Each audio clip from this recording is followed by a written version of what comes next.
Before we move into the next topic, I want to bring in Skip and Shannon to tell you about a great offer for our listeners from Saks Underwear Company. Thanks, Joy. Skip and I wanted to tell you about Saks Underwear Company. That's right, Shannon. Guys, we get it. Shopping for new underwear doesn't seem like a top priority, but it should be. And here's why. The right pair of underwear can make a huge difference. And that's Saks Underwear. They'll improve how you go about your day, even how you work out. So supportive, so comfortable. And they look good, too. Saks has everything you didn't know you needed in a pair of underwear until you try them. Take it from Shannon, a Pro Football Hall of Famer. Shannon, how important is comfort when you're working out? Comfort is very important when you work out. You don't want something too snug. You don't want something too loose. You want something that will absorb the moisture, but you feel comfortable in it. And the more comfortable you are when you work out, I believe the longer you will work out. And that's the most important thing. So I am glad I got an opportunity to try Saks Underwear Company, and they're working great for me. That's right. No matter what you're doing, Saks Underwear has you covered. Saks was created by an athlete, a former baseball catcher. So this product is designed to make you more comfortable. We want you to try Saks Underwear with our special limited time deal. Go to the URL, saksunderwear.com/undisputed, and you'll get 20% off your first purchase. Pick up some Saks Underwear. You will feel the difference. Go to saxxunderwear.com/undisputed. That's Saks with 2 X's. Remember, for 20% off your first purchase, go to saxunderwear.com/undisputed. Thanks, guys. That's saxunderwear.com/undisputed for 20% off your first purchase. That's Saks with 2 X's. One more time, that's saxunderwear.com/undisputed.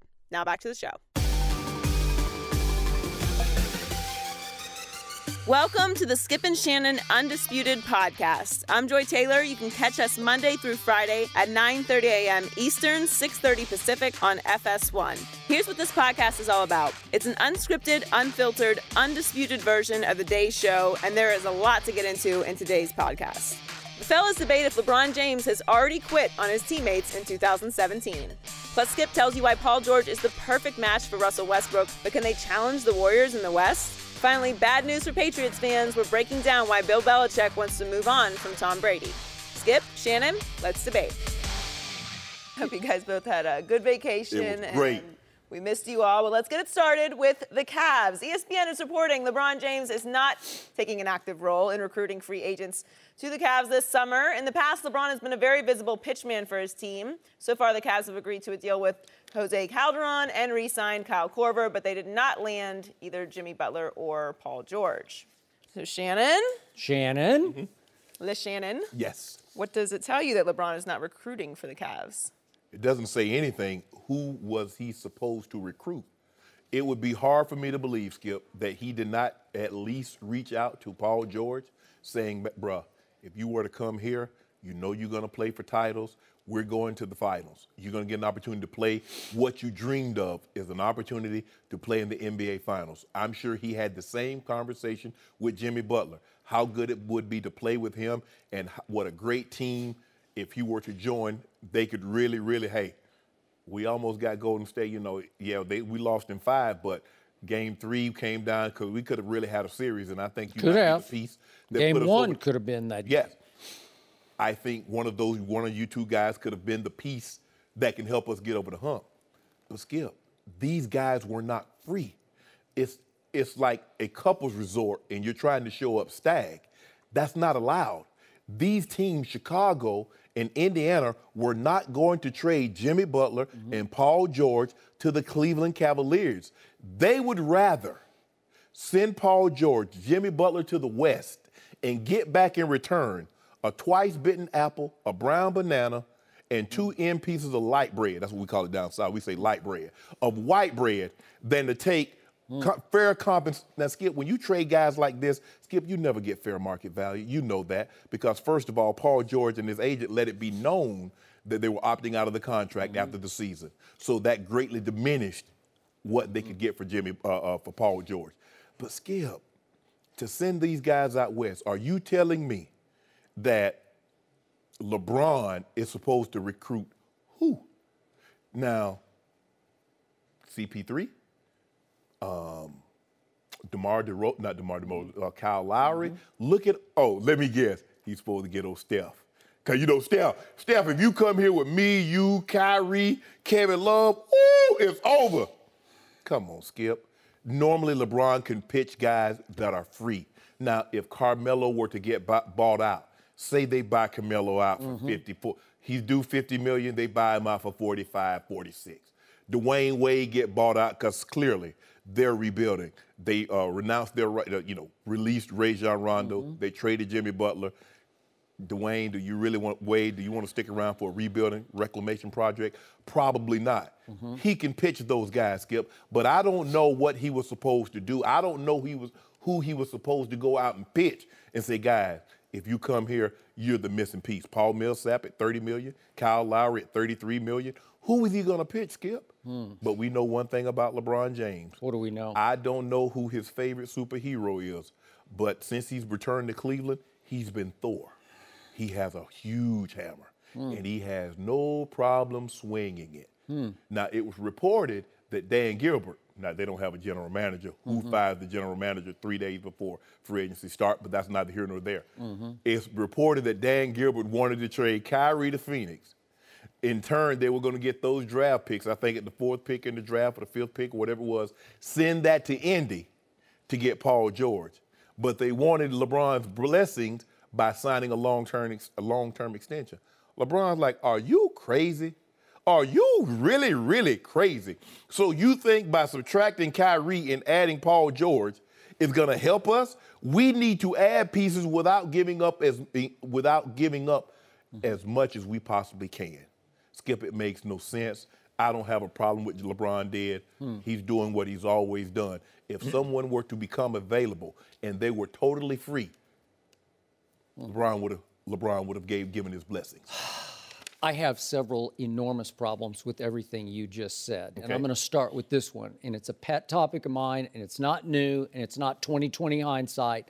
I'm going to say it again about Thor, LeBron James. By the way, he didn't swing that hammer late in Game 3. Man, we talking about this right now. I'm just saying, I didn't see any hammer. Did you? I saw him get hit on the head by a hammer. He was like woozy. He just had 39. What, Skip, you know what he had. We don't need to discuss that. And then the close game, I don't know what he was doing. But anyway, topic. Back to the numbers.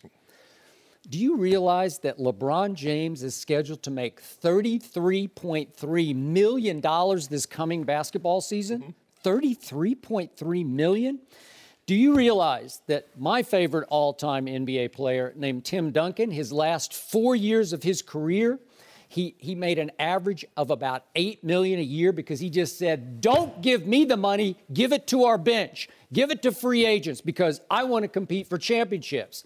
And in 2 of those last 4 years, they should have won the championship because Ray Allen cost them 1, and then they came back the next year and won. Well, that's what happened. They're 5 points with 18 Before you go any further, are you saying Tim Duncan's last 4 years of his career are equally as impressive as the last 4 years of LeBron James's? No, but those 2 years were very impressive. He deserved to make whatever it was, the max at that time, 20-some million. One more thing, and I want you to go on.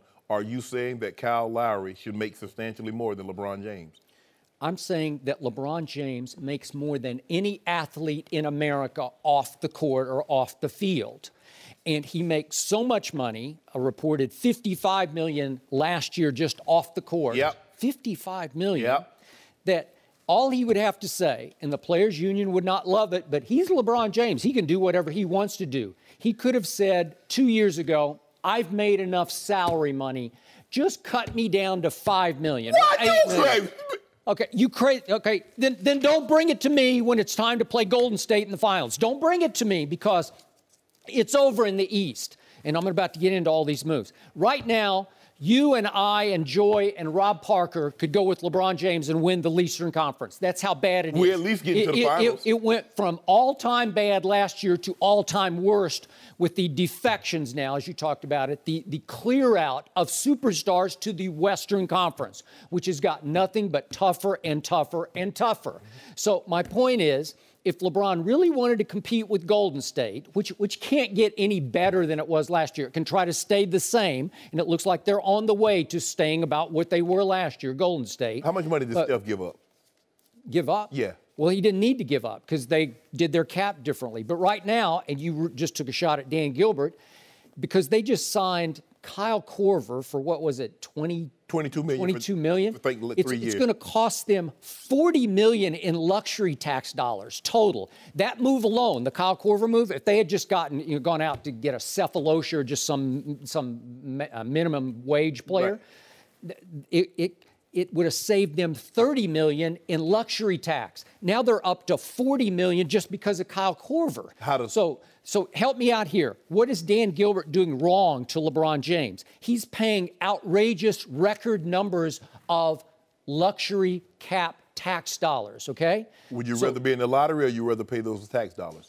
Well, again, he's doing this for LeBron, and he's doing it for himself to maximize his chances to at least have a semblance of a chance against Golden State. And they also signed Jose Calderon. So let me ask you this. Wow, that was impressive. Hold on, let me ask you this. It. How does a Cephalosha help them? Because he can defend. He could come in and actually defend. Korver defends nobody. No, so he can make threes, and you're a liability on the other end. Really? But here's the thing. But they also signed Calderon, which they need somebody that can initiate offense. Okay, but he can't defend anybody either. He's just too little and too old. Skip, when Ty Lue is having to call a timeout just so LeBron can get a drink of water, it tells you that they need someone that can initiate offense other than LeBron and Kyrie. They don't need anybody to win the Eastern Conference next year. So it's incumbent upon LeBron James to, as he's the head coach of the Cleveland Cavaliers, to cut his minutes back to average minutes instead of having the most minutes played in the entire NBA in the regular season and the playoffs. Had they gotten and then you say you ran out of gas. I know you said that. Had they gotten Jimmy Butler and Paul George, they could have cut his minutes back. But here's the thing, though, Skip. The Chicago Bulls and the Indiana Pacers would rather trade their best players away and basically get nothing in return than helping LeBron in the slightest. Okay, because they're already saying it's over. If we give him one of these guys for the next 4 years, it's done. Okay, but if we're talking about Golden State versus Cleveland, once again, what are we up to now? The fourth time in the finals. Right. What about Carmelo? Do I love Carmelo at his advanced age? I don't. No. But could he help the Cavaliers if you could just add him to what they have? Sure he could. If they buy him out, I'm sure he'll be in Cleveland. Nobody's going to buy him out. Well, Phil Jackson was going to buy him out because that's where Phil was heading. Yeah. And all of a sudden, Phil got bought out. Mm-hmm. So he's out of the picture. Yes. So all of a sudden, New York is saying, as they should, well, we'll trade him. But what's Cleveland going to trade for Carmelo? And then better question, how are you going to fit Carmelo under Cleveland's salary cap? He makes $26.2 million this coming year. And he has 2 years left at that rate. Right. Okay, how are you going to do that? Well, there was one way to do it, and that would be if LeBron James would take, I don't know, so 26 to 33, if he takes $7 million next year. That's not happening. Why is it not happening? Why don't you just dismiss it? Because why wouldn't LeBron James? What's all that really matters to LeBron at this stage and age of his career? It's just rings, right? Yeah. Does he want to fall to 3 and 6 in the finals? Because that's where he's headed right now. Let me ask you a question. What owner takes less money so his team can be on television? But the owner doesn't have championship rings on his legacy. For LeBron, Buzz did. Red Auerbach did. Okay, but I don't remember exactly how many they won. But I'm going to remember that LeBron's going to fall to 3 and 6 in the next finals. 16 for Auerbach. Okay, so what? So what? But nobody else remembers that. But Skip, you keep saying, look, what Golden State was able to do is that they drafted their core players. Okay. First of all, they had, because Steph's ankles were so bulky, they were able to get him at a bargain price of $11 million per year. So when you signed him, think about it, Skip, he's won back-to-back MVPs, one-time unanimous, gone to 2 finals, and he was making $11 million a year. So you draft Steph, you draft Clay, you draft Draymond. You own their rights. But moving forward, Skip, in 2 years when Clay's up, Clay's not coming back. Because you know why? He's going to say, I got the rings. I'm finna go make me $25, $30 million. He see Paul Millsap get $30 million a year. He saw Kyle Lowry get $33 million a year. He's not coming back for 16. So what LeBron and them had to do, LeBron came back. They had Kyrie. Kyrie had just signed a $15 million, 6 years, $15 million, I think 5 years. So he's making like $16 million a year. And then Double T. But the only players that someone want on the Cavs roster that they see as valuable is Kyrie and LeBron. They don't want Kevin Love. Kevin Love's contract is a bargain, Skip, at $22 million, considering that Indiana took Victor Oladipo at 21. You could have had Kevin Love and Iman Shumpert, but you take Victor Oladipo and Sabonis and no draft picks. That just goes to show you, Skip, that we're not helping you, LeBron. It's already because here's the thing, Skip. They saying, you know what? Maybe in 3 or 4 years, so we'll have an opportunity. saying you have sympathy for LeBron James? No, because I have none. I have zero. It's like poor LeBron can't get any breaks. No. He plays in the worst conference in NBA history as of what's just happened with this draft and this free agent period. Because Danny Ainge has gone from executive of the year to executive of the rear. That's what because he did nothing. He's nothing. Because I think you're right. You said this, I don't know, a couple of months ago. Maybe he's just waiting until LeBron gets old. Yes. Because I'm saying, what are you doing, Danny Ainge? He had the first pick in the draft. He could have picked Lonzo Ball and had the elite point guard he still does not have. Right. I don't care. That little man that he has can really shoot it, and he's got a big heart, but he's not a point guard. But the defense efficiency, he's 410 out of 411. Only Doug McDermott plays worse defense than Isaiah Thomas by the stats. So guess what? Danny Ainge could have opened up that Fort Knox of draft picks that he has because he's got some firsts in the future, obviously the Nets. You mean like the 6 or 7 that he has over the next 3 years? Okay. And he could have acquired Jimmy Butler. Paul George. Okay, either one of them, but I'd take Jimmy Butler in a heartbeat over Paul George. So you could have had Lonzo Ball with the first pick, and you could have had Jimmy Butler, and now you've got some firepower. Now you can go compete with LeBron and Kyrie and company to win the East. And what did he do? Nothing. He backs off, and then he gets mad at Josh Jackson for stiffing him on a workout in Sacramento. He says, oh, heck with you. I'll just take Jason Tatum. And then he half-heartedly takes Jason Tatum and says, well, gee, I would have taken him at number 1 if I had stayed. No, you wouldn't. Really? No, you so you don't even have Josh Jackson to show. So you went backwards. And now you're reduced to fighting with Pat Riley over Gordon Hayward? Are you kidding me? Listen, Gordon Hayward, he's a nice player, but he's changing nobody's life. Skip. Trust me. He finally made an all-star team, did Gordon Hayward, after 7 years in the league. And he barely made that one. I'm sorry. He's going to be no difference maker for Miami. And again, if Miami can hold on to Deion Waiters, if they can get him back and add Gordon Hayward, you might have something, because I like the way they finished the year. But I'm not sure they're going to pull off either one of those moves, because it sounds like Deion's now going to take a meeting with the Lakers, and he's represented by Rob Pelinka's former group management group. Yeah. So I don't know. If he goes to the Lakers, for me, Gordon Hayward should just say, you know what? I'm taking the max dollars to stay in Utah. He's going to be much more beloved in Utah. There'll be no pressure on him to try to carry some franchise past LeBron, right? Who wants to go to Miami or Boston and try to beat LeBron? Come on, that's a joke. And I'm glad you and I are on the same page for once. When did Gordon Hayward become Larry Bird? I don't know. Somebody tweeted. I'm not going to call any names, but somebody tweeted because they got a banner hanging up going to American Airlines Arena, Skip, and it's hanging up, and they got a big old life-size banner of Gordon Hayward. I thought that came from Pat Riley. And somebody got fired. Tweet like this fire. This gonna be a fire selection if we get it. Skip. Fire?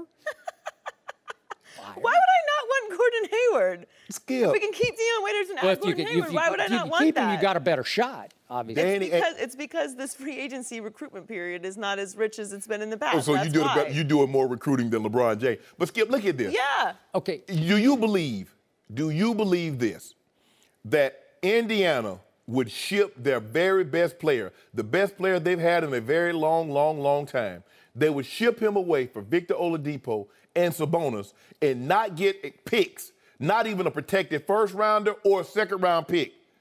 Boston want to leak it. Well, we had 2 to 3 first rounders and 2 starters. Skip, you and I both know that's very disingenuous. I'm not buying it. There's no way.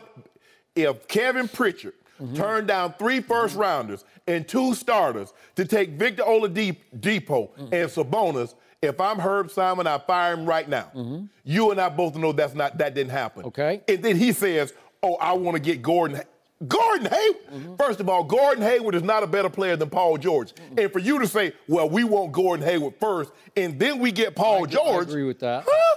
Okay. And you even lose Jeff Teague to the West, to Minnesota. And then I look at Toronto. They kept their nucleus intact. Their nucleus got swept by LeBron and company. Yes. Really? So I'm supposed to get excited about that? And lost the first 2 games by the largest margin in NBA history. Okay, and then Atlanta. What is Atlanta doing? So they give up Paul Millsap. They don't bring him back, obviously, and he goes to the Western Conference, to Denver. And all of a sudden, Atlanta says, we wave the white flag, we're done. We're in full rebuild mode. And really? And Skip, all these teams that we're talking about could have had these guys at the trading deadline and got more assets for them then. They could have traded Paul Millsap. But Budenholzer, Bud as they called him, he talked him out of it. They kept him. He walks, they get nothing. You could have traded Paul George at the trade deadline. I guarantee you, Boston Celtics would have got off some of those. No, Danny Ainge's a hoarder. Let me take that back on A&E. My life as a hoarder when they got all these phone books and newspapers and rats and roaches going everywhere because they won't get rid of everything. What does Danny Ainge hope? Does he's like, man, look at all these assets I got. Skip, what good is money if you can't use it? What good are you acquiring all these picks if you're not going to use them for something? I don't know. Why don't they just call off the Eastern Conference right now? Don't even play the schedule next year because it's irrelevant. LeBron is going to win it easily. He's going to go 12-0 through the playoffs because nobody can deal with this. But then comes probably Golden State, maybe San Antonio. And then what happens? But you know what, Skip? What does it tell you? Guys would Paul Millsap, everybody going to the West. You know what it tells me, Skip? That guys would rather go to the West and have to deal with the Golden State Warriors than face LeBron James. So they'd rather walk through a pack of lions with pork chop draws than deal with Bron in the East. That's what they're saying, Skip. No mercy. If you're a NASCAR fan, there's a new podcast for you to subscribe to, Heritage Road, the podcast that drives you down memory lane, takes you under the hood, and gets you behind the wheel of America's favorite racing competition. They talk to the hardworking drivers, crewmen, and fans that make NASCAR possible then and now. From NASCAR royalty Bobby Allison to the broadcasters that brought you racing in homes around the country, they've got all the stories you've probably never heard before. Hosted by the voice of Texas Motor Speedway, Rich Phillips, brought to you by Busch, the beer that has supported racing since 1979. Subscribe to Heritage Road today for free wherever you listen to podcasts. No mercy. Paul George is headed to Oklahoma City in a deal that will be official later this week. He was traded to the Thunder for Victor Oladipo and Domantas Sabonis. George had informed the Pacers earlier this offseason that he preferred to go to the Lakers when he becomes a free agent next year. Skip, how will Paul George fit in with the MVP, Russell Westbrook? By the way, congrats to Russell Westbrook for winning MVP. We weren't on the air that night either or the next Go ahead and gloat. Well, I did call it. Said he averaged a triple-double, but that's okay. Back to and business. win MVP. Yeah. Back to business. Okay. Paul George will be the perfect fit for Russell Westbrook. This was an all-time great deal and steal by a GM whose stock continues to rise in my eyes, Sam Presti, who did, I remind you, draft in order Kevin Durant and Russell Westbrook and James Harden, which are 3 pretty great draft picks in a row. And then he got Ibaka in there somehow. He got Ibaka in there somehow. He did. No, I should throw that in. That was like a half a star right there, but only a half. But just when it looked like Oklahoma City was headed for one last year with Russell Westbrook and one quick first-round playoff exit, boom, Sam Presti, out of nowhere, pulled off this deal, giving up, as you've talked about, an Oladipo who never quite clicked with Russ. I don't know, it's just never quite right. And a Sabonis who averaged 6 points and 4 rebounds in his rookie year and shot 32% from the three-point line, which was a crusher for Oklahoma City, who had the worst three-point shooting in the league for much of the year. All that for Paul George. Really? That's all you got for Paul George? So you didn't have to give up an all-star, you didn't have to give up a first-round pick, and you got Paul George back, who has made 4 all-star teams. And by the way, Paul George has made first-team all-defense, 1 first team, and he's made 3 all-defensive teams. So he can really defend, which is why he will make the perfect second fiddle to Russell Westbrook in ways Kevin Durant never would have made peace with. You know my thought about, I've called him George Paul because he's not that guy. He's not an alpha. He doesn't want to take over a team or games. He'll be the perfect fit for a Russell, who is the ultimate alpha, the ultimate ball dominator, led by far. He set the single-season record for just dominating the basketball. And in the case of Paul George, he doesn't love taking the big late shots. Well, Russell led the league in clutch points last year with the 286 clutch points. That's the last 5 minutes of games within 6 points. And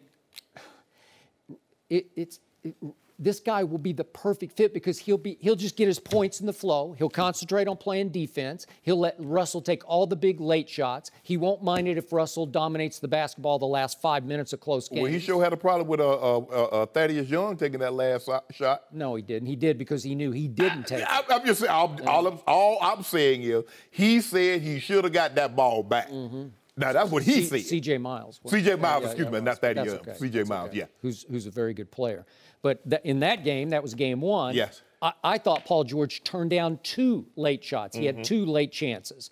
So all of a sudden, here comes a guy who's the flip side of Kevin Durant to me. He's not going to stew about it. He's not going to fret about it. He's not going to get increasingly frustrated over a guy whose usage rate was the record-setting for an NBA season last year. So I don't know how you could have picked a better co-star than Paul George. And all of a sudden, they're back in the mix. I'm not saying they're going to win the West, but I think they could win a round of the playoffs depending on who their draw is. And that's all they've done, Skip. On paper, the Timberwolves are better than OKC.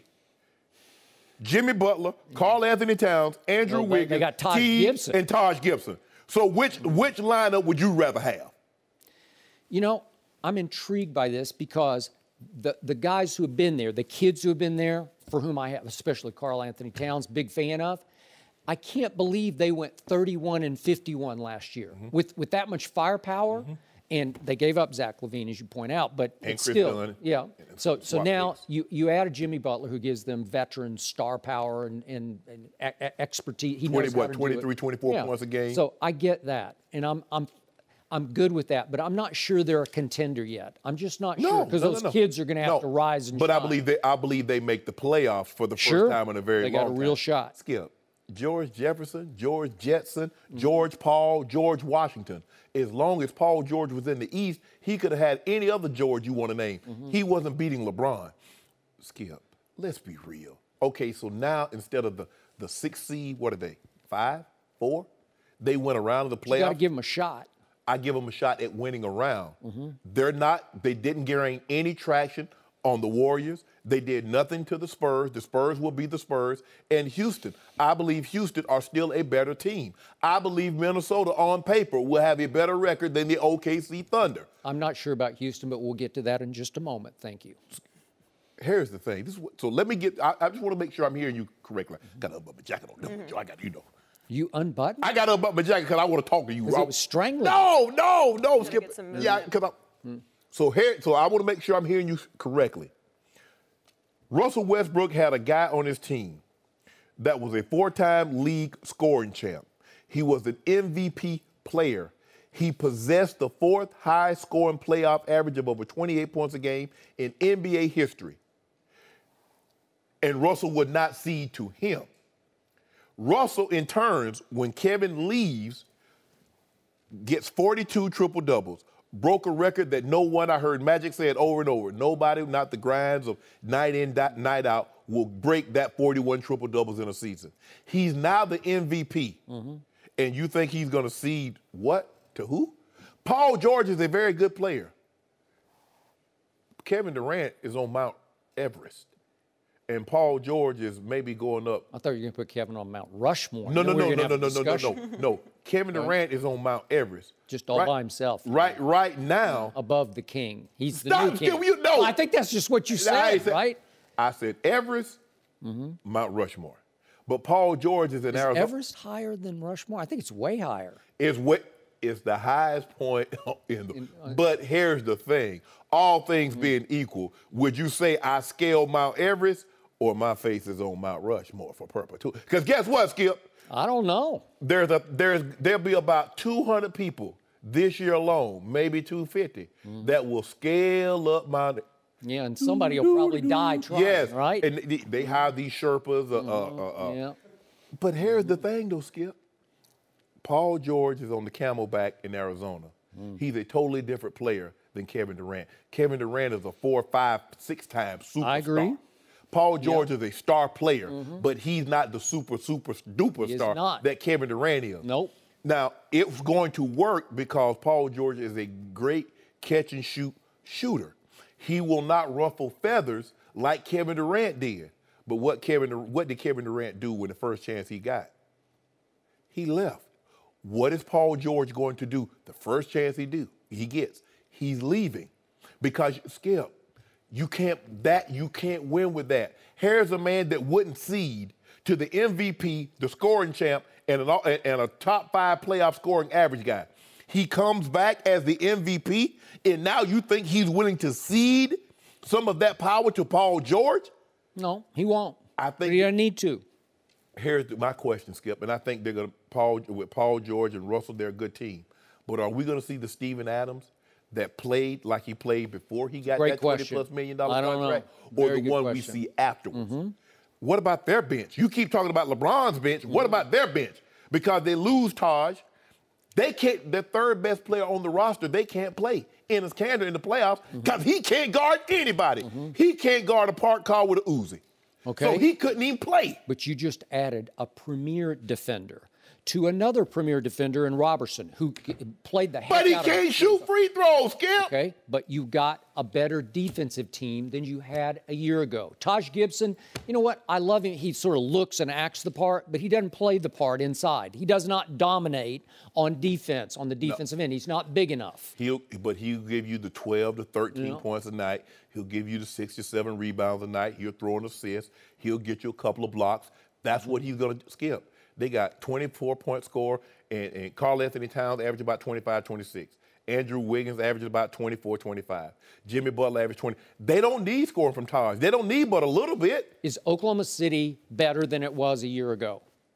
Yes. I mean, okay, you got to give it up. Give some credit to the GM. He just pulled a rabbit out of his hat. Skip. Before Victor Oladipo can put the O on the end of his name, Sam Presti realized what a terrible deal he was giving Victor Oladipo. He was just like, what have I just done? Mm-hmm. How do I get out of this? Even if it's only a rental. Because basically what they did, Skip, you know how you go to these luxurious rentals and you get a Ferrari, you just renting it. It's not yours, but you put rims on it, you tint the windows, you put a nice system in it. You got to take that car back. That's not yours. You gave up Oladipo. You gave up Sabonis, who's nothing like his father, Arvydas, even though he came late in his career. He was a heck of an international player. You remember from Lithuania. Maybe the kid turns into this, but I'm not seeing it yet. And I didn't see it in college either.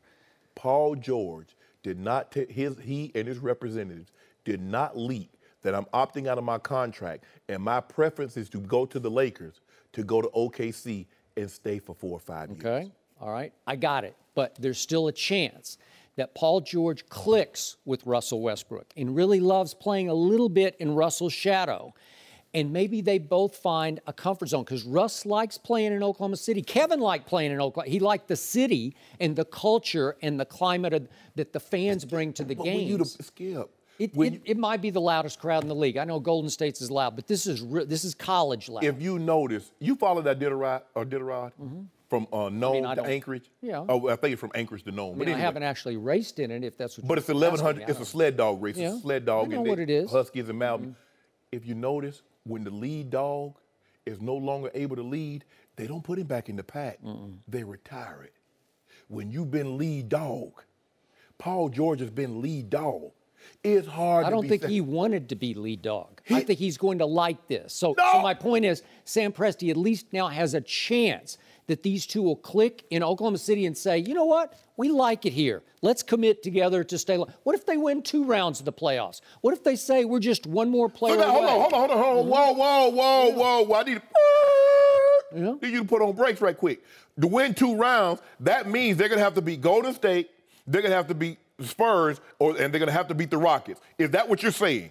Beat the Rockets is highly possible, which is our next topic. I think the Rockets just got worse. I think you know what it is. I think your love and your admiration, your blind love for Russell Westbrook, has got you. I didn't used to have it. But you got it now. He was pretty great last year. Skip. I thought he was pretty great against Houston in the playoffs. You give him Paul George, they might just flip that script on Houston. You stick CP3 on the Rockets and they're all messed up. You just might flip that script. Why you hoping? No mercy. Let's talk about the Rockets. Chris Paul was traded last week to the Rockets in an 8-player deal. CP3 finished 4th in the NBA in assists per game last season. And his new teammate, James Harden, led the league. Paul posted a pic on Instagram working out in Rockets gear with the caption, "Putting that work in." Skip, how will CP3 fit with Harden in Houston? I'm not going to, Shannon Sharpe, go all the way to disaster here, but I am going to stick by what I just told you. Houston will be a little worse with CP3 than it was last year without CP3. So no 3rd seed? I don't think so. Okay. Again, I need to see the end of free agency and see how everything shakes out. But remember, Houston was the surprise of the NBA last year. 55 wins to San Antonio's 61 and Golden State's 67. And all of a sudden, James Harden is about to become the NBA's unhappiest and most frustrated player because basically he just got demoted. He just got punished for that Game 6 meltdown against my Spurs, that epic fail of his in which he scored. Remember, you went crazy on him the next day, but he scored 10 points against my Spurs. The final score was 114-75, Game 6 in Houston to force a Game 7 back in San Antonio. And that night, James shot 2 for 11, 2 for 9 from 3, and boom, he's demoted. He's punished because basically he just went from being the center of Mike D'Antoni's universe because he got to control the basketball. He had the second highest usage rate to Russell Westbrook last year in the league. And he just went to basically another cog in the offense. A wing player, a spot-up shooter, just a cog in the offense. And he's not going to like it. I think he's biting his lip right now because his last game was pretty miserable, so he can't defend himself. But just wait until we get a fourth of the way into the season, or maybe a halfway through the season, and he starts to realize that the new point guard who's going to dribble the ball up the floor and then dribble it some more is named Chris Paul III. Wow. I was shocked by this because I didn't think James deserved it because he had a great year. You pushed him all year for MVP. Am I right? I did. Okay. I did. So you thought he had a really good year, and yet this is my bottom line takeaway on Chris Paul. And I've said this before, but by his 9-time All-Star standards, he's overrated. And he's overrated because I ask you, what has he done? I'm starting to wonder if he's going to be remembered after 12 years in the league more for his State Farm commercials than what he does in the playoffs. Because his playoff record is 33-43, which among active players is the second worst of those active right now. Joe Johnson has a little worse record than Chris Paul does. ISO Joe? Yeah, ISO Joe. And he's played on really bad teams. But you don't think of Chris Paul as playing on bad teams, but he's 33-43 in the postseason, and he's never gotten to the conference finals. Not once to the conference finals. Even after having a 3-1 lead. He had a 3-1 lead. And an 18-point lead in what, Game 6 or 7? Yeah, and they blew that. They blew that. They had a big lead at home, right? And then there was the game against Oklahoma City going back to, 3 years ago that he melted down late in that game and had a couple of big turnovers. So my point is, I keep looking saying, I don't see enough, and I've called him before, CP0, as in 0 rings, because I finally back off and I say, well, wait a second. He's often hurt.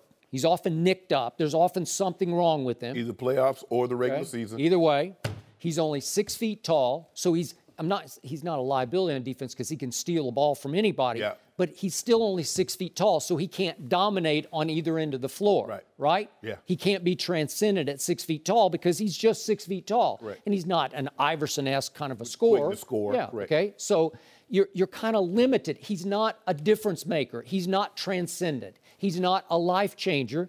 His aura, his mystique, because he's been the head of the Players Association, is greater than his accomplishments in the postseason. So now you picked that guy after 12 NBA seasons and you've said, we won 55 games last year with James Harden running our show as the center of our universe, our 7 seconds or less attack of Mike D'Antoni, and we're going to replace that guy with this guy.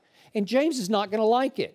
James is a lot younger than Chris is. So I'm going to say there's going to be frustrations. And by the way, Chris is always mad at somebody. He's always got a chip on his shoulder. And ESPN reported. Well, you small, short people, Jordan the same way. Everybody always trying to pick on. Short people always got a crush. Oh, short people. That's small people. People that small in stature. She has no chip on they her shoulder. feel like she just people put you in your place. People, they always feel like somebody trying to pick on them or take advantage of them. Maybe Chris needs that. I mean, they try to pick on me. See that the chips we don't talk about, Skip. Okay, but again, ESPN reported that Chris was upset with Doc because he played his son too much. Well, really, was that why the Clippers lost? I don't think that's why the Clippers failed. But I do think that's an indictment. Because Chris Paul was, here's the thing, Skip, you mentioned it. Here's a guy that's always hurt, be it regular season or playoffs. He could have signed a max deal. He could have signed a Steph Curry deal. 5 years, $201 million to go back. He bets on himself on a 1-year deal to go play with a player that's the exact same player. They're both ball dominant. One was first, second, and holding the ball. The other was seventh. They're first and fourth in pick and roll screens. So using the ball and a screener, James Harden was 1, Chris Paul was 4. He's willing to bet that than to stay in L.A. So there is some truth. Now, we heard Glenn Davis right here and said the son walks around like he a monster. Now, Doc Rivers said that's not true. And by the way, we've had the son sitting in that same Who seat said saying that bull jive, as you said. So there's some truth, Skip. My thing is that they're really the same players. James Harden is ball dominant. Now, we can say, well, he was a sixth man, but he wasn't this James Harden in OKC. What we see now. He's always been a two-guard masquerading as point. But if you look at Mike D'Antoni, and I was looking at some footage, if you look at what Steve Nash, when he won those MVPs, it was all about Stoudemire filling the lane on the break. There wasn't a whole lot of threes going up, Skip. Now, okay, Lou Williams, you trade him. You're trying to dump Ryan Anderson $30 million or $60 million contract. 60 over 3 years. Over the next 3 years. That's a lot of money. That's a lot of cake. So who's going to be shooting those threes, Skip? That made you so prolific because Daryl Morey said there's more value in the 3 than there is the 2. We put up, Mike D'Antoni says we want to put up 50 a game. Well, you lose Lou Williams. You're trying to get rid of Beverly. You're trying to get rid of Anderson. So who's going to shoot those Trevor threes? Ariza. What type of game are you going to actually play? But Skip, it's hard for me to believe that James Harden wouldn't sign up on this. James Harden had to sign up on this, Skip. Because they're still trying to get him to sign another max contract extension, 4 years, $160 million. He won out over over Dwight Howard. So as a superstar player, Skip, you know they carry more cachet in that sport. Basketball superstar players carry more cachet than the superstar quarterbacks in the NFL, or more cachet than a dominant baseball player or a pitcher.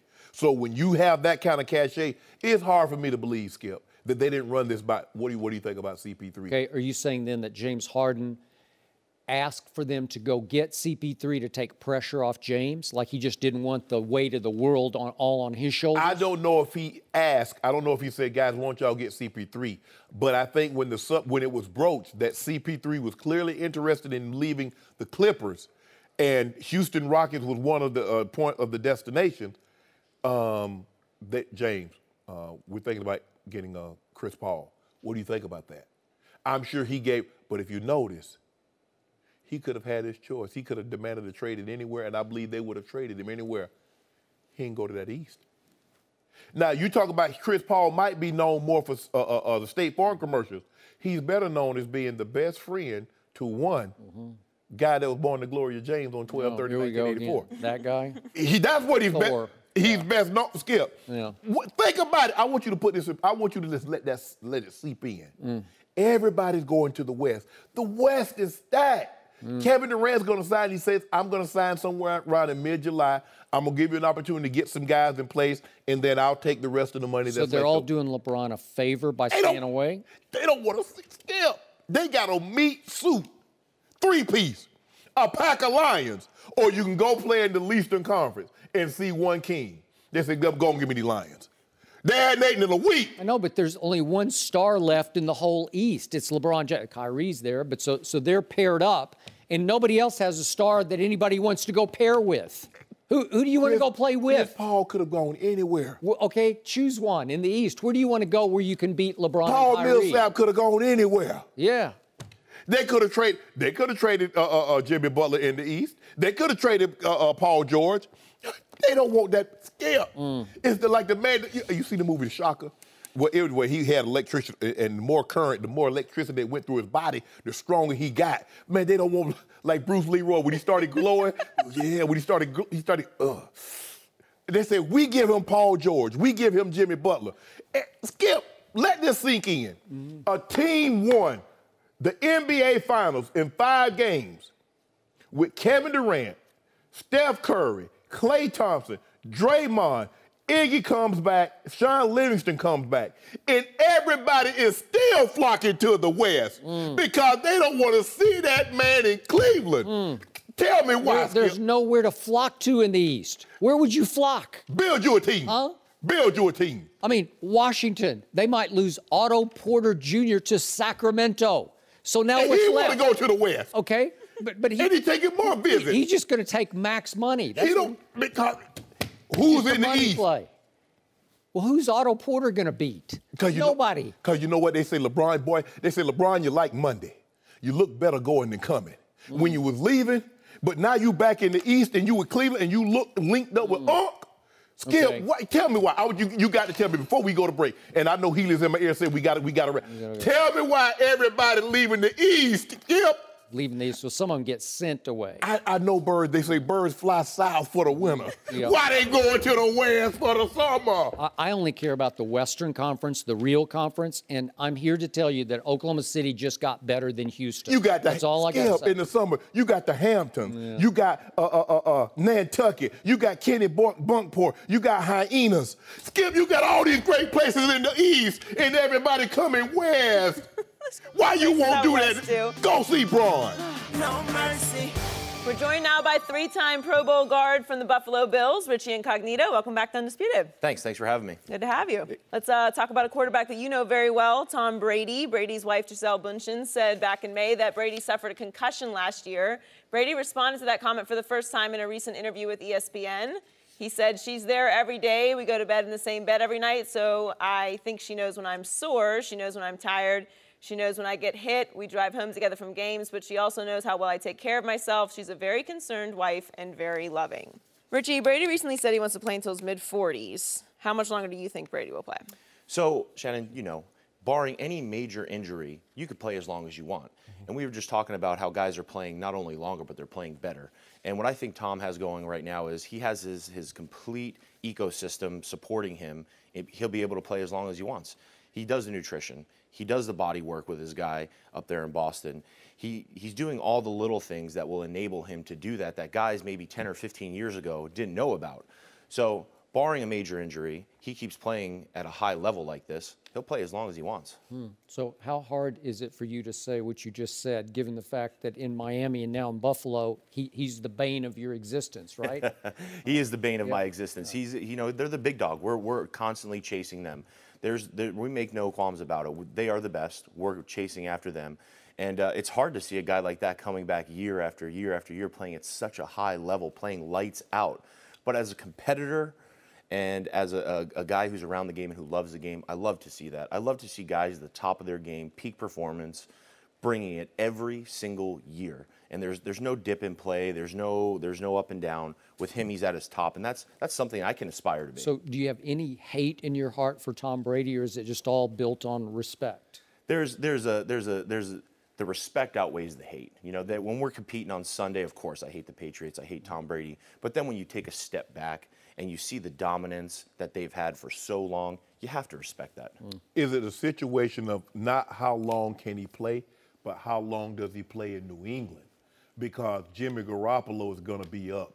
I can't see them franchising him or paying him the kind of money that it's going to take to keep him and still have Tom Brady on their roster. You know, that question is on the horizon. And I think the one thing that is going to make that question easier is a drop-off in a play, a catastrophic injury. But if we keep going where we're going right now, Tom playing at a high level, Jimmy rock solid, knows the system, backing up Tom, we're going to come to a question here in the next couple of years, and I think the answer is easy. I think you stick with Tom, you stick with the proven veteran, and you hopefully dangle Jimmy out there and get some picks for him, or let him go in free agency. I look at it like this, but here's the thing for me that's concerning is that once you get 40, you don't recover as quickly as you once did. An injury that might linger for a day or two, now it's 4 to 5, and you don't bounce back. I don't care how much avocado ice cream he eats. I don't care how much of those overpriced pajamas that you be wearing to bed, Skip Bayless. They work. And I don't care about those Ugg boots. At some point in time, Richard, you know this. The body can only withstand so much as it starts to age, and you're going to have to say, you know what? The mind is willing, but the body is unable to perform at the level in which we're used to seeing and he's used to playing at. No doubt. And you're going to see two different dynamics here. You're going to see the body. The body does break down. It's a lot harder getting out of bed. I'm 34 years old. I played a lot of football. You feel those bumps and bruises. You feel those long nights out. You feel all that stuff a lot more. But being a professional and being cognizant of that fact, you have ways to around that. You have the antioxidants, you have the massage, you have the stretch, you have the yoga, you have all these tools at your disposal to get you back going. The one thing here is the mental part. How much longer does Tom want to play? You've won all the Super Bowls. You have all the money. Is it really, does the risk outweigh the reward? Or does the reward outweigh the risk at this point? To keep going out there and putting your body on the line, you have to think long term. Does he want to play with his kids? Does he want to be able to function? Right. You know, at a certain juncture, you have to start weighing those outside risks. Yeah, he didn't want to put that, because he mentioned, you know, yeah, my wife know I be sore. She rides home. She see me gets hit, Skip, you know, but he never mentioned that C word, the word that the wife Giselle put out there. But Skip, let me tell you something, how you get information. You can get it from television, you can get it from tell a man or tell a woman. Oh. And when you and the quickest way information goes around, Skip, is how? On that pillow, when you, Richie, you married? I'm not married, no. But you know, pillow talk, you lay on that pillow and say, yeah, baby, I took a hit today. You know, yeah, Shannon, women, we are great keepers of secrets. All I'm saying, man, one man, and television. That's 3 ways you will get information. But if you tell a woman and it's on that pillow, oh, it's coming out, Skip. I think if I interpret this statement correctly, that Tom basically said, it's okay. I mean, right? Yeah. Like he just said, it's okay. Yeah. I know you love me. I know you care about me, but I'm going to be okay. So my view of this would be good news for Buffalo and Miami and the New York Jets, because my view is that some point soon, Bill Belichick wants to prove he can win a ring without Tom Brady, because Brady gets a lot of, I don't know if he gets the bulk of the credit. I give him the bulk of the credit. But at some point, I believe Bill Belichick believes he's earned the right to say, hey, I want to start over with a young quarterback and show you that I can get the bulk of the credit for creating another Super Bowl dynasty. And he just might be able to pull it off, but he's going to have to try now, because it's going to come to fruition at the trade deadline. And if Brady's still playing at an MVP level at the trade deadline and it passes and Garoppolo is still a Patriot, I'm pretty sure, and this is going to become the best story in the NFL at the trade deadline, I'm pretty sure that he's going to hang on to Garoppolo long term, which will mean he's going to have to say goodbye to Tom Brady, or something's going to have to happen for him to keep. He can't keep both of them. No, not at that price. So this would force Brady to take the Montana Avenue at the end of his career, where Joe went to Kansas City to finish out and had a pretty good year. The 1 year they went to the playoffs. Yeah, they were pretty good. So would Brady want to go home to San Francisco where he grew up? I don't know. But that would be the only good news scenario for the Buffalo Bills. I'd love to get you in Belichick's ear and plant that seed, and we'll get Brady out as soon as possible, because I'm sick of losing to this guy. I know. I think it's planted, and yet you guys went in there against Jacoby Brissett, 4th game of the year, I think. Early, and you won 16-0, right? But then Tom came back and went to Buffalo and just threw a party. But here's the thing, though, Skip. Will this be the first split that we see between Mr. Kraft and Bill Belichick? Because we know how Mr. Kraft feels about, like Jerry Jones feels about Tony Romo. Mr. Kraft says he views Tom it's a good question. As a family member. Now, he has son Jonathan, who's always sitting next to him. Now, how does this dynamic, because he's given Coach Belichick complete autonomy. Whatever you want, Bill, you go do it. Now, everything that Mr. Kraft, the value of that team, the Patriots are one of the top 2 or 3 teams in all the NFL is because of Tom Brady. And now Coach Belichick, who built this thing, he brings the players, he shop for the grocery, he cooks it, he sets the table. He wants to get rid of, how does Mr. Kraft and Coach Belichick, how do they reconcile this difference if there is a difference between these two men? So you're saying Mr. Kraft would have to choose between Brady and Belichick.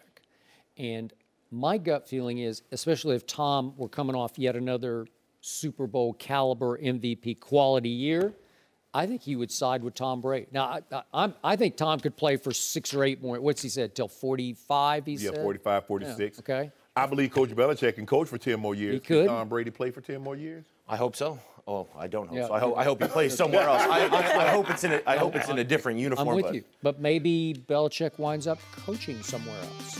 Possible. No mercy. Saturday night in Australia, Manny Pacquiao lost a controversial unanimous decision to Aussie Jeff Horn. 2 of the judges scored it 115-113. The other had it 117-111. After the fight, Pacquiao said, quote, "That's the decision of the judges, and I respect that." Chris Broussard is still with us, but Skip, let me start with you. Should Pacquiao have won the fight?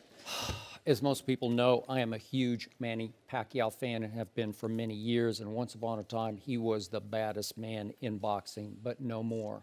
So I wasn't surprised that he lost this fight, and he definitely was not robbed in this fight.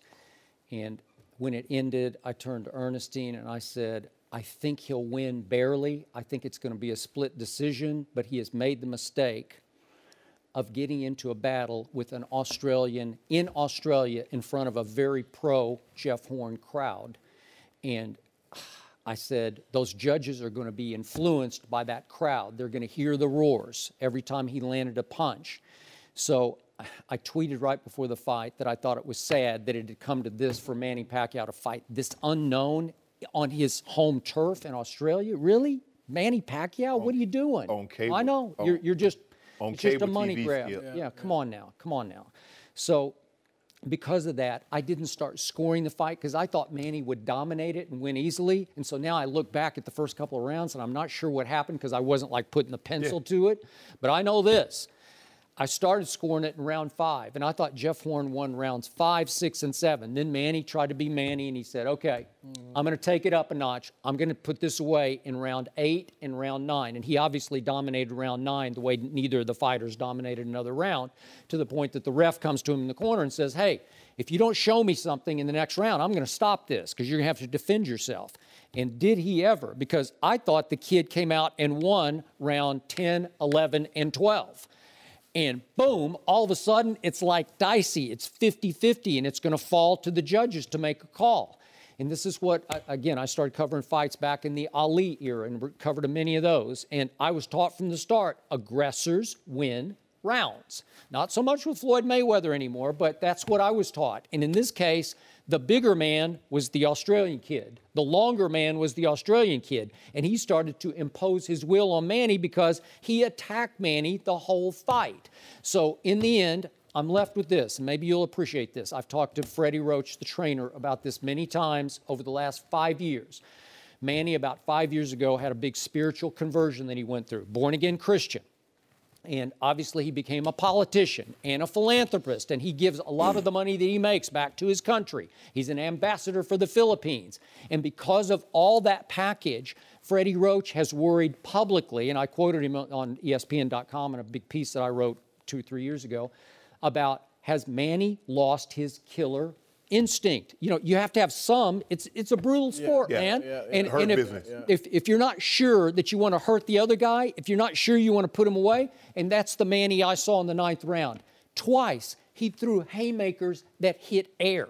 This is a guy who's an extremely accurate puncher. I thought he didn't want to put the kid down when he could have put him down. And he could have won that fight. He could have ended it, I thought, in the 9th round. And Manny doesn't want to end fights that way. He respects his competitor and his foe.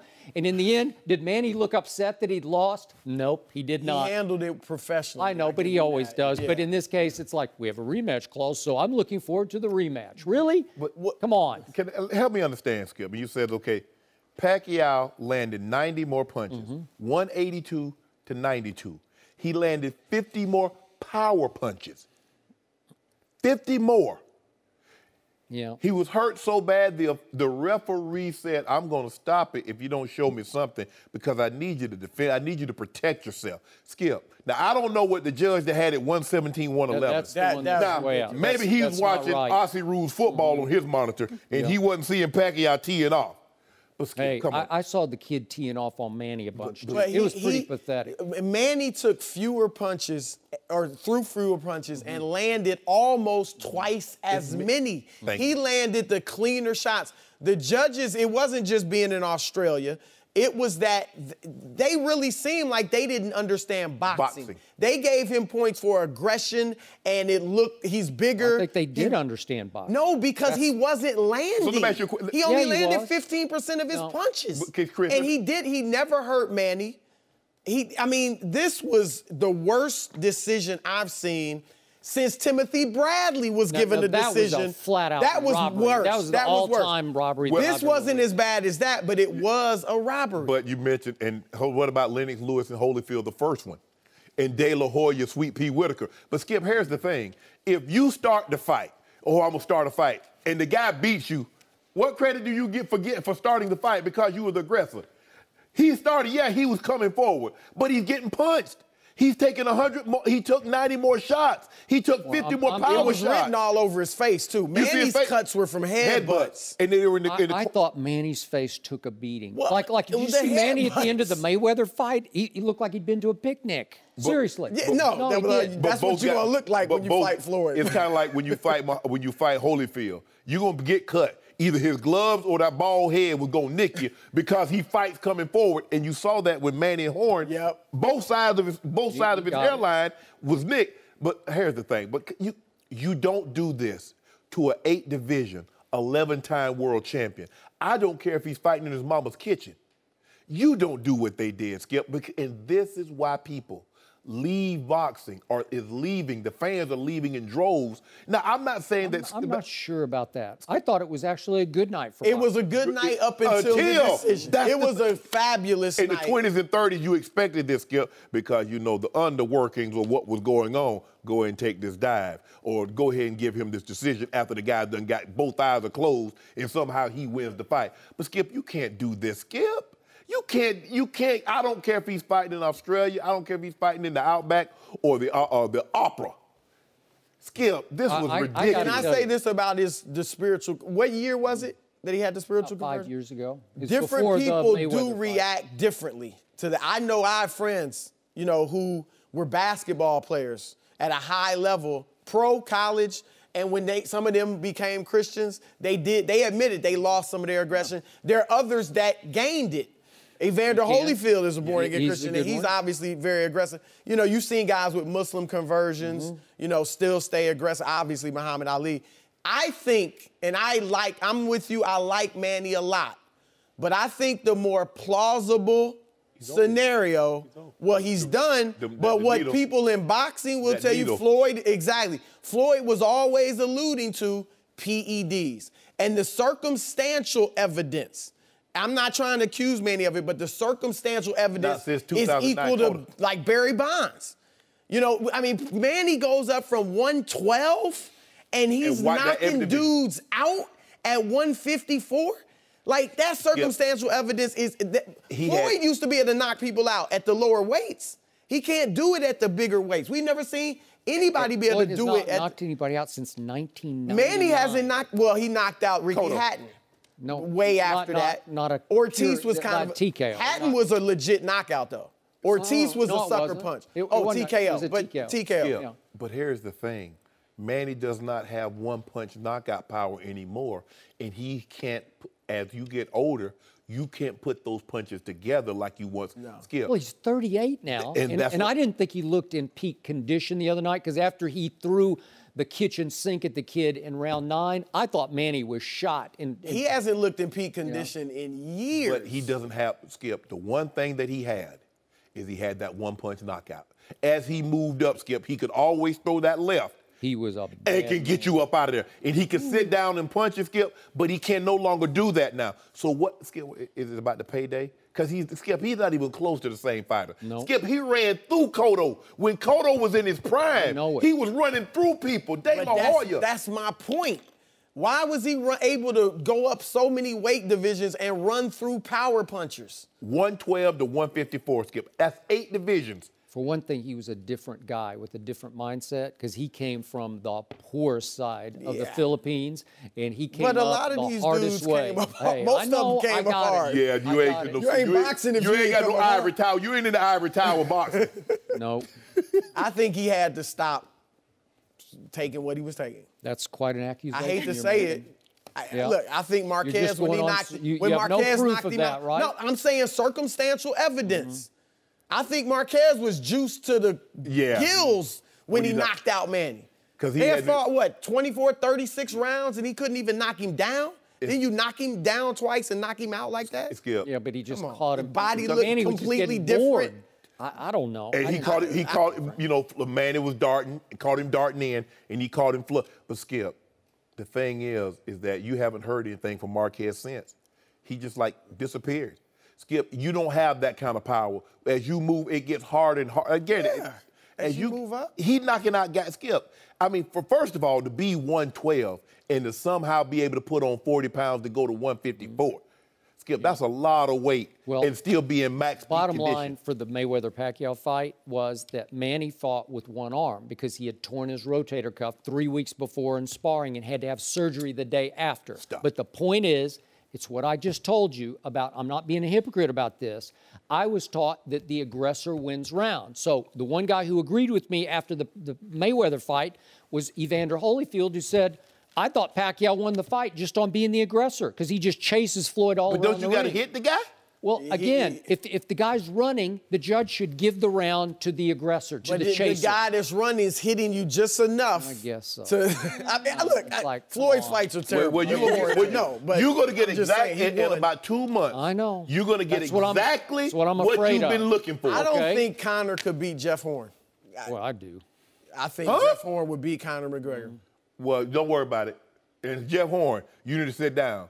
Floyd don't fight. Floyd, first of all, Floyd ain't fighting you because Floyd, you're not even worth Floyd time. No mercy. This is the Skip and Shannon Undisputed podcast, where we're delivering you an unscripted, unfiltered, undisputed version of the biggest topics of the day's show. Be sure to subscribe to the podcast on Apple Podcasts, SoundCloud, and YouTube. Like us on Facebook at Undisputed on FS1, follow on Twitter at Undisputed, and catch us at 9:30 a.m. Eastern, 6:30 Pacific, Monday through Friday on FS1. You can find us on channel 219 on DirecTV, 150 on Dish. Thanks for listening, everyone. We're back tomorrow for a special 4th of July edition of the Undisputed podcast. Normal time, 9:30 a.m. Eastern. Former NBA champ Eddie House will be here. We'll see you then. Fox Sports 1 of 1.